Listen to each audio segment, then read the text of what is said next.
Bonsoir et bienvenue pour ce mercredi soir, toujours le livre d'Éphésiens et cette lettre qui Paul écrit à l'église d'Éphèse. Et ce soir, nous guettons le verset 24 du chapitre 4. Mais simplement pour nous capables de comprendre le verset 24, il partie d'une section qui commence à partir du verset 22. Mon envie de saluer ceux qui peuvent nous localement et ceux qui peuvent nous de l'étranger ce soir.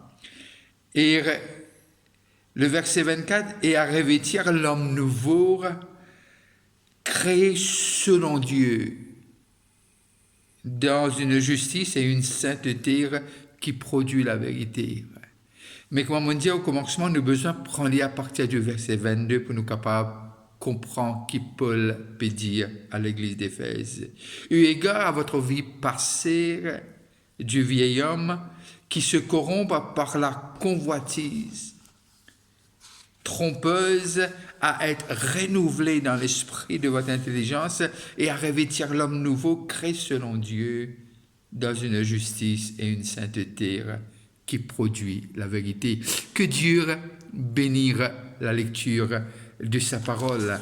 Et ce soir, lorsque nous guettons, c'est pas si quand nous guettons cette portion, ce verset, et là, nous arrivons à comprendre quelque chose de ce qui est intéressant pour trouver comment Paul amène les choses étape par étape et jusqu'à pour lire vraiment, amène-nous là, nous capables de comprendre ce qu'il peut dire.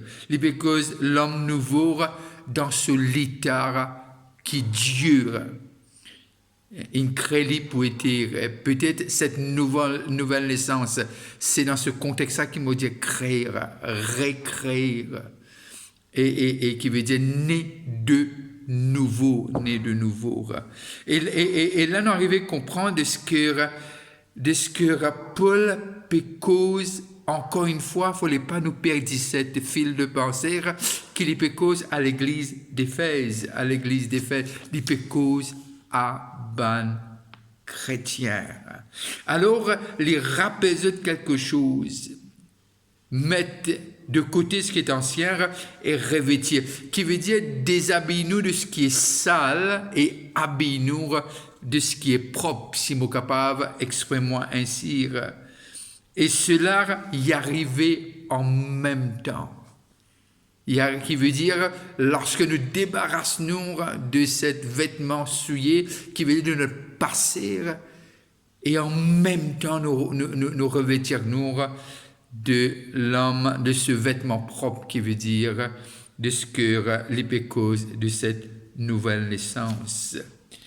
Et là, nous avons besoin de comprendre de ce que nous pas capables, personne pas capable de revêtir l'homme nouveau sans qu'il y mette dehors le passé, parce que je suis pas capable de cohabiter. Pas capable, et de ce qui, comme on trouve dans le verset 24, pas capable de revêtir nous de l'homme nouveau si nous pas vraiment mettre de côté le vieil homme.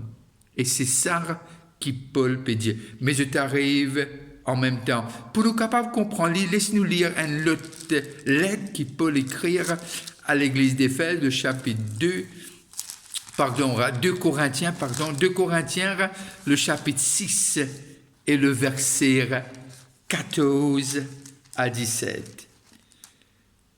14 à 17. Ne vous mettez pas avec les infidèles sous un joug étranger. Car quel rapport y a-t-il entre la justice et l'iniquité? Ou qu'a-t-il de commun entre la lumière et le ténèbre? Quel accord y a-t-il entre Christ et Bélial? Ou quelle part a le fidèle avec l'infidèle?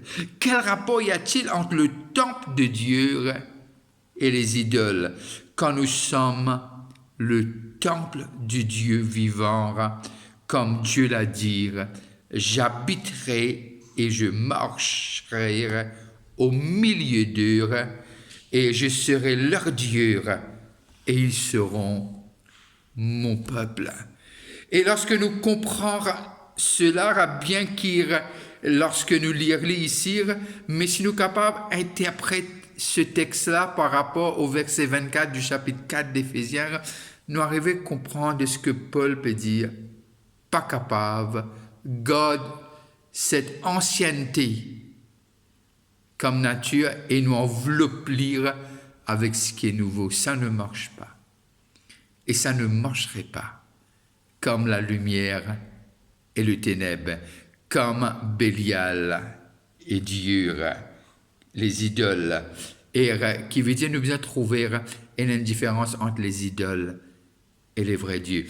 Alors, lorsque Paul écrit à ses enfants d'Éphèse, et là, nous arrivons à comprendre de ce que Paul cause. C'est pour cela qu'il m'a dit au commencement, personne n'est pas capable de revêtir de cette nouvelle nature si nous pas détruit nous du passé. Et aussi, nous devons comprendre de ce que fallait pas que nous pensions de ce que cela, tout le monde est capable de faire. Non, seulement les chrétiens capables de revêtir de cette nouvelle nature. Seulement les chrétiens. Et très souvent de fois, nous croyons en faisant le bien, on devient chrétien. Non. En faisant le bien, on ne devient pas chrétien. On fait le bien parce qu'on est chrétien. Qui m'a dire? Pena deux chemins. Il n'y a qu'un seul chemin. Et ce chemin-là, il y a un nom. Et ce nom, c'est Jésus. C'est Jésus. Alors, nous avons besoin de comprendre qui n'est pas un chrétien parce qu'il fait le bien, parce que pour nous capables de chrétien, nous avons besoin d'accepter Christ comme Seigneur et Sauveur. Alors, comprendre ce que Paul peut écrire à ban païen. Il peut écrire à ceux qui déjà chrétiens, ceux qui sont nés de nouveau. C'est à eux qu'il peut écrire cette lettre. C'est pour cela qu'il nous arrive à comprendre de ce que quelqu'un ne va pas chrétien parce qu'il fait le bien. Loin de là. Bien qu'il vous dire, moi, ça verset-là, c'est une justice, il passe la justice des païens. Alors, qui nous était? C'est vrai. Mais comprendre le contexte et comprendre ce qu'il peut dire nous ici. Et là, nous arrivons à comprendre de ce que Paul peut expliquer déjà.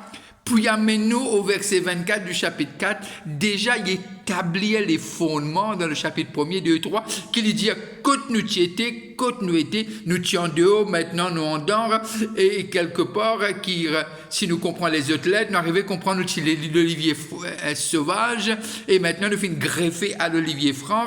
Alors, Paul pécose nous position par rapport à nos positions en Christ, qui nous capable de revêtir nous de cette nouvelle nature, comme on le dit dans Éphésiens 4. Et là, nous arrivons à comprendre de ce que ça ne peut pas être fait. Et il est clair et net, il est vraiment clair et net de ce que Paul pécose à ceux qui déjà finir de nouveau. Déjà sur capes chrétien. Alors, revêtir l'homme nouveau, créé selon Dieu, qui veut dire à la nouvelle naissance, nous finissons être récréés. Nous finissons être récréés. Pardon, par la puissance du Saint-Esprit. L'Esprit de Dieu il prend possession de nous, qui fait parce que nous finissons accepter Christ. Et Christ, il tient nous du ténèbre, il amène nous dans la lumière, et nous qui sommes dehors de son corps, il amène nous dans son corps, dont il est la tête, et nous sommes le corps de Christ. L'Église, c'est le miracle, qui veut dire l'Église est l'épouse de Dieu. Et nous formons partie de ce corps que Christ a racheté. Et lorsque nous vivons dans ce corps, il y a une nouvelle, et il y a cette semence de la vie éternelle. Nous finissons être créés de nouveau, et par rapport à cette nouvelle naissance, nous avons la capacité, et il dit nous qui nous était maintenant, et qui nous comporte nous selon cette nouvelle identité en Christ. C'est ça. C'est ça qui Paul puis amène l'Église d'Éphèse à comprendre. Et nous arrivons à comprendre si nous sommes part de ce que il explique clair, de ce que nous positions en Christ, le chapitre 1er, 2 et 3, et là arrive le chapitre 4 encore. Il dit maintenant, qui nous capable revêtir-nous. Revêtir-nous. Les causes dépouillées et revêtir-nous. Alors, les non-chrétiens, comment dire, nous pas capables. Nous pas capables. Si les non-chrétiens pas capables revêtir de l'homme, de cet homme nouveau, personne pas capable. Nous avons besoin de cette nouvelle naissance. Parce que la nouvelle naissance nous fait régénérer, né de nouveau. Alors, Paul peut écrire à ceux qui déjà connaissent cette nouvelle naissance. Et là, cette nouvelle nature les demeurait à l'intérieur de eux. Et Paul peut dire, alors, vive selon cette nouvelle naissance. Vive selon cette nouvelle identité qui est à l'intérieur de eux. On prend l'exemple de lorsque le peuple quitte l'Égypte. Et Dieu dit comme ça, moi pour deux un pays où coule le lait et le miel. Jamais Dieu dit comme ça, qui papouina des gens là-bas. Jamais il dit ça. Il dit, moi pour deux un pays où coule le lait et le miel. Qui veut dire, l'héritage faisait donner. Le peuple Israël besoin combattre avec Dieu à leur côté, pas sans Dieu, les gens qui étaient encore dans ces pays. Et là, nous arrivons à comprendre, si moi mène cet exemple aujourd'hui, de ce que nous sommes nés de nouveau déjà de ce que la semence de Dieu demeure en nous. Mais c'est à nous de vivre selon cette semence. C'est à nous de dire non à cette vie passée. Et qui nous capable vraiment prendre nos positions. Le peuple d'Israël, tu bien prend notre position en tant qu'un peuple que Dieu finit choisir l'héritage pour eux. Mais puis nous comprenons très bien de ce que le combat est à Dieu et la victoire est à Dieu. Et là, c'est la même chose si nous sommes capables d'amener. Nous finissons la nouvelle naissance. Canaan, c'était réservé pour le peuple d'Israël. C'était l'héritage de Dieu. Mais il y avait des gens. Et c'est à eux de prendre possession ce que Dieu fait de nous. Aujourd'hui, c'est la même chose. Nous besoin prendre position. Mais seulement il y a un combat. C'est pas contre la chair et le sang. Il y a des choses, cette nature ancienne qui essaye. C'est pour cela que Paul dit, moi combattre le bon combat, moi pas faire la guerre contre le vent. Parce que Paul n'a pas envie de perdre les temps. Et Paul, tu connais qui il était. Alors lui dire, plus fort est celui qui est en moi que celui qui est dans ce monde, nous dit Jean, pardon. Alors, nous arrivons à comprendre ce que, lorsque cette nouvelle naissance nous est dictée par une autre loi, c'est la loi de Dieu. Et c'est ça, la nouvelle naissance, et c'est ça qui nous besoin comprendre, c'est ça qui nous besoin revêtir et comprendre de ce que nous finissons nés de nouveau. Alors, il veut dire qui nous est consistant selon l'homme nouveau, qui nous consistera selon ce que Dieu il appelle nous pour être, qui nous consistera pour refléter les fruits qui viennent de Dieu, qui nous consistera en marchant dans la lumière, qui nous consistant à être le sel de la terre, qui nous consistant dans nos langages, dans nos pensées, nos langages et nos actions, qui nous consistant et refléter par rapport à ce qu'il nous fait. Par l'amour de nos actes sont empreints, le monde saura que nous sommes ses disciples. Alors que cette nouvelle nature lui devient visible, il devient palpable lorsque nous laisse Dieu, à part son esprit, nous capables vraiment avancer avec l'aide de l'esprit. Lorsque Dieu t'y crée Adam, il t'y crée selon son image. Quand il crée l'homme, mais quand l'homme péché, il reste l'homme. Mais cette fois-ci, sous une l'autorité du diable, sous le joug du diable. Alors il perdit cette intimité dans la présence de Dieu. Alors, revêtir-nous de ce que Paul peut dire à l'église d'Éphèse. Maintenant, je n'ai plus ce que j'étais avant. Mais il peut causer à un chrétien. Il peut causer à un chrétien. Qui veut dire la sanctification. Et cette marche, c'est un pas après l'autre. Un pas après l'autre. Et nous marchons avec Dieu. Alors, veut dire, débarrasse-nous de ce qui est ancien et revêtir-nous de ce qui est nouveau. Alors, il peut dire nous, arrête vivre ce qui nous a été.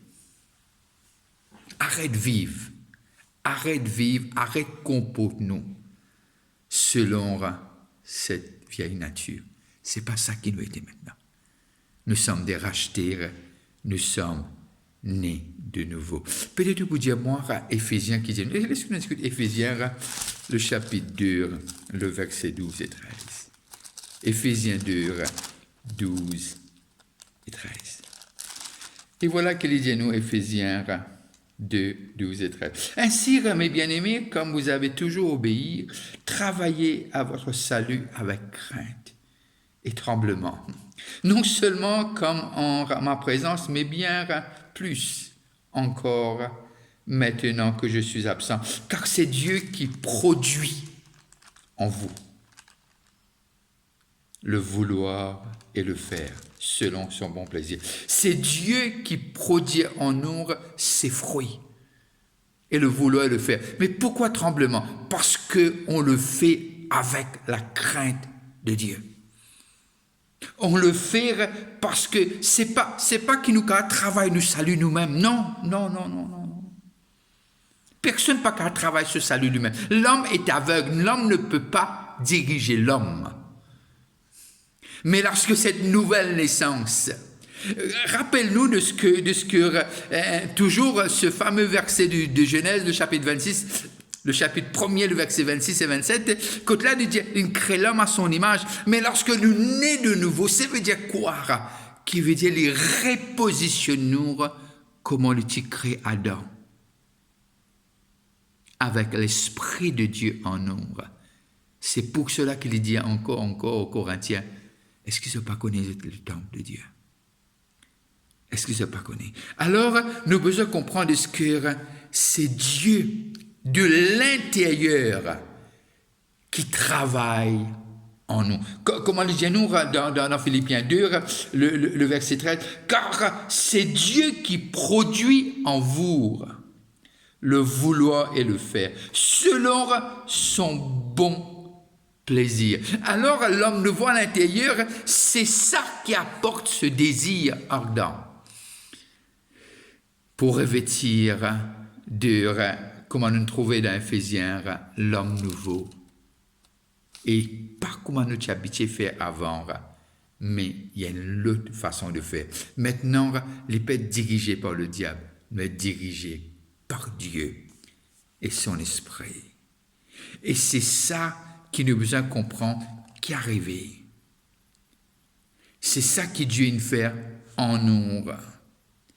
Et nous capables de faire parce que le vouloir et le faire vient de lui. Et Dieu peut travailler en nous afin que cela vienne une réalité. Et nous avons besoin de faire lire parce que ce que Dieu il fait déjà en nous. Alors ce qu'il fait en nous, nous peut refléter lui par la façon de nous faire et façon qui nous comporte nous. Il simplement nous peut refléter ce que Dieu, cette opération, ce que Dieu il fait à l'intérieur lorsque l'homme est sauvé. C'est extraordinaire. C'est extraordinaire parce que le vouloir le faire vient de lui. Alors on arrive à comprendre, personne pas qu'à travers ce salut. Mais il peut faire nous comprendre de ce que quand Dieu est à l'intérieur, il y a la crainte. Ce n'est pas la crainte qui nous peur, non, il y a le respect. Il y a le respect pour Dieu et le respect pour lui faire plaisir et le désir pour l'honorer dans ce corps qui nous est là, qui est le temple du Saint-Esprit.